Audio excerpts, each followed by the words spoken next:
All right, guys, pretty excited today to talk to you about how to load and unpack the trail arm. You're going to use a lot more arm speed in your golf swing, guys. It's going to make a huge difference for those of you lacking speed, slicing, driving in the slow lane. You've tried everything, right? The worst thing you can do is tie your arms to your body and try and spin your way to more speed. That doesn't work, okay? So sit tight, make yourself comfortable, and let's get it done.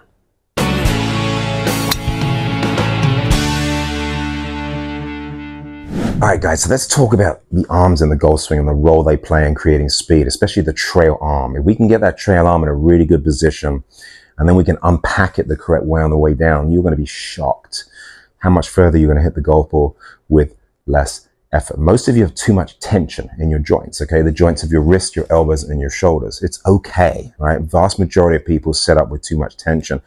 I would say it's the second worst thing in golf, okay? Excessive tension. I would say number one is the poor grip. A lot of you grip it very high in the palm, unfortunately, very weak grips, which doesn't enable you to hinge the golf club or rotate it. You can't articulate your wrists, you're not going to be a good golfer. So we've got to make sure we grip it in the fingers. But when it comes to using the arms in the golf swing, guys, we've got to get some energy into that club head, okay? We've got to get energy into the golf club.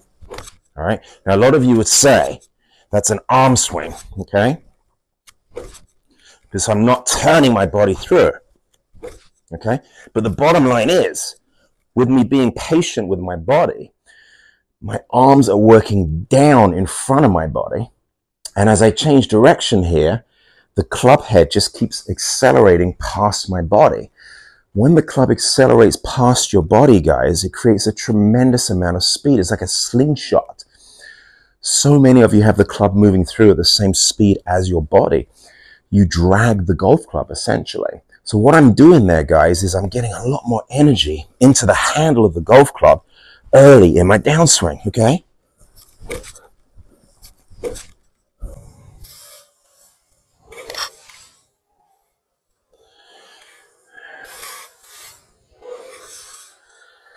I'm not on the first tee swinging like that, but that's the feeling that I have when I swing a golf club.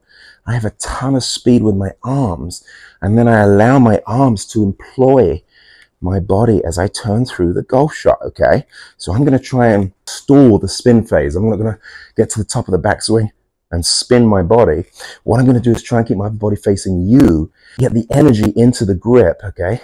Get the club moving away from me. My right arm's going to feel like it's straightening. I know, you keep looking at videos that are telling you need to be in here. That is not where we want to be, guys. We want to be unpacking it this way, okay? I'm going to hit one, and then I'm going to talk about what I feel here on the way back, what I feel here on the way down. I'm going to see if we can put some mustard on this. All right, here's my 8-iron.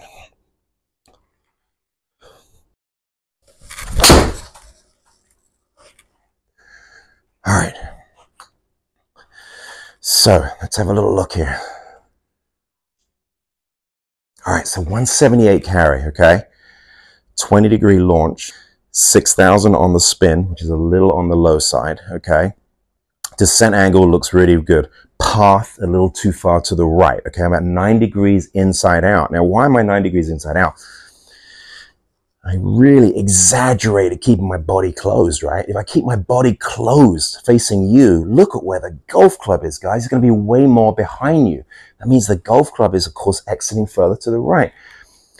For you guys that slice, that's a tremendously important thing because you get to the top of the backswing and your right hip and shoulder want to work out towards the golf ball. The hands and arms in the golf swing control the verticals. It's the body that controls the horizontals. There's a blend, a marriage between the swinging motion of the arms and the dynamic pivoting motion of the body. For those of you that drive in the fast lane, you already know how to create speed with your hands and your arms. A lot of the time you're working on trying to improve your horizontals, okay, and get your body more engaged to support that motion, to support the swinging motion of your hands and arms. But guys, if you're driving in the slow lane, which is what 80% of you, you're doing the opposite, okay? You're not slinging it. You don't have close to any kind of sling. You're not hitting the ball far at all.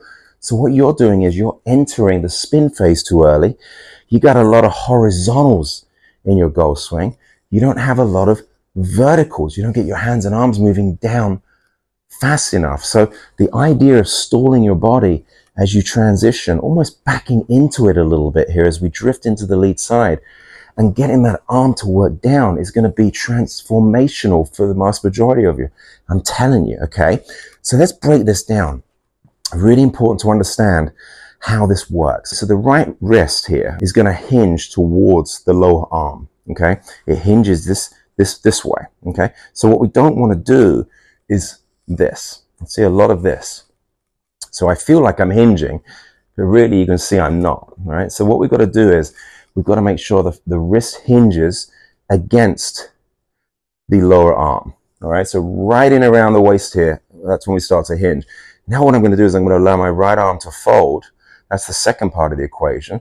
So I've got a hinge, I've got a fold, and the last thing is I've got this elevation. So what I'm going to do is I'm going to go from the ground floor and I'm going to work my way up to the top floor. So you can see that's the elevation. Now why is that important?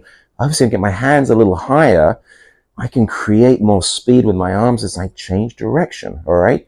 So we hinge, we fold, and then we elevate. That's what gets that club up above your trail heel, if you like. We want a little window above the right shoulder.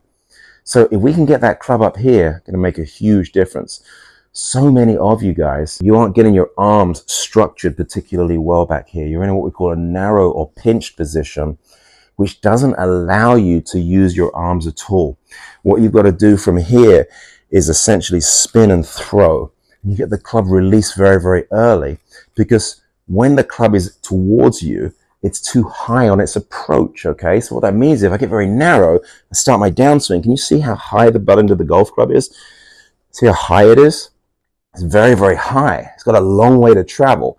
So what I've got to do here is I've got to throw the club out in order to get it down so I can make contact. Otherwise, I'd miss the ball. I'd swing way above it, okay? Conversely, if you can create width in your backswing, if you're out here, notice when I change direction, how much lower the butt end of the golf club is. It's much more down, isn't it? So now I'm going to have it nice and shallow, which means I'm directing my energy, guys, more into the side of the golf ball, where so many of you are directing your energy down into the ground, okay, across the golf ball. So that's a great thought, okay? So when I start my downswing, I do the opposite of what I do on the way back. If it's wrist, lower arm, upper arm, as I start my downswing, I'm going to keep my chest facing you, and it's going to be upper arm, lower arm, and then wrist. But I want you to understand, guys, when I start my downswing here, just for a little bit, I'm going to maintain this angle just for a little bit. But what I really want to do here is I want to try and get my arm feeling like it's working away from me, okay? Away from me, not my wrist, guys.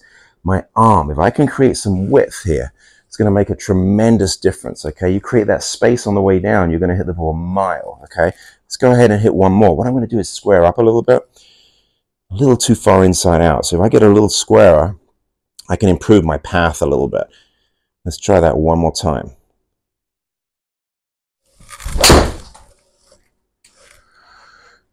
All right, that one felt a little bit better, okay? So let's see how we got on with that one. All right, so that's 179 yards, okay? A long way to hit an 8-iron. I'm 52 years old, guys, okay? And I'm able to sort of get it out there and move it pretty good. So there's no question in my mind, this has been game changer for me in my game. What I used to do is I used to try and get my chest moving down and on top of the golf ball, and I get it there in a hurry. So what I used to do was I get to my left side way too early. My hands and arms would trap behind me. And then what I'd have to do is I'd have to work up and out of the golf shot. And then, of course, I'm not creating any speed at all because I'm finishing the swing and just kind of slapping at it, which is a huge problem. So what I learned was the more I feel, and again, this is the feel sequence, not the real sequence, the feel sequence, but the more I feel like my arms, okay, are employing my body, the better I hit it. And I'm a big believer that for the vast majority of golfers, you're going to be far better suited getting some energy into your club with your arms early, okay, than you are jumping at the golf ball with your body, okay? I see golfers all the time, guys. You're going to recognize this swing. I got a lot of body motion. I'm going to make a big turn and a lot of tension. Big turn, you know, and then you're up on your toe and your, you know, belt buckle's pointing the way it's supposed to down the fairway. You know, like I hit my 8-iron 115 yards, right? As opposed to I can stand here, watch this golf swing. This is kind of crazy, but I'm going to basically stand here and keep my chest facing over here, just to the side of the camera over here. And I'm just going to swing my hands and arms and we'll see what happens.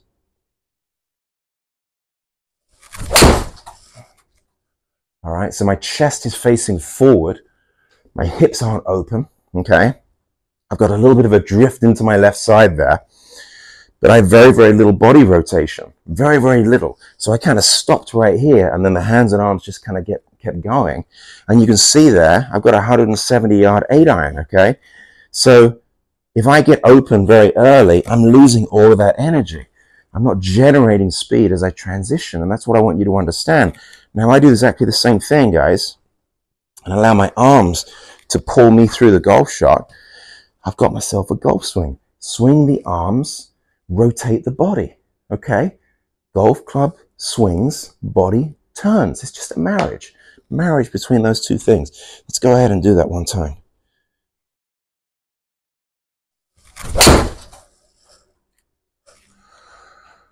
All right. Let's have a look at it.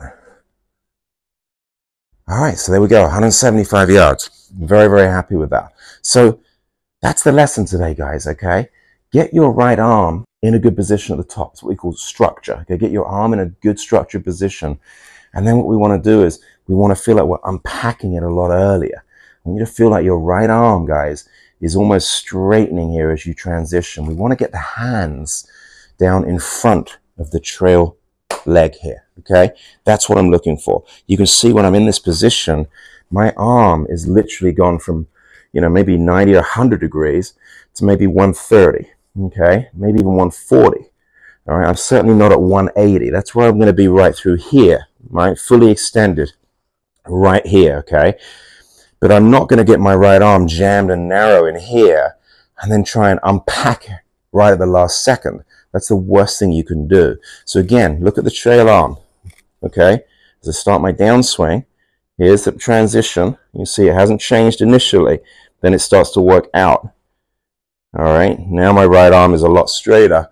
And then from there, obviously, look how low that golf club is. Now I can go ahead and just turn through it and sequence my arm swing with my body turn. All right, so I hope that makes sense. Start thinking about the role of your trail arm. Start thinking about creating some width, boxing it up at the top of the backswing, unpacking it in the transition. Allow your arms to employ your body as you turn through to a balanced finish. Give it a good swoosh. I want to hear that speed. All right, you getting locked up in your wrist, elbows, and shoulders and trying to turn your body through. You've got no speed whatsoever. Have fun this weekend. Thanks for checking in. We'll talk to you next time.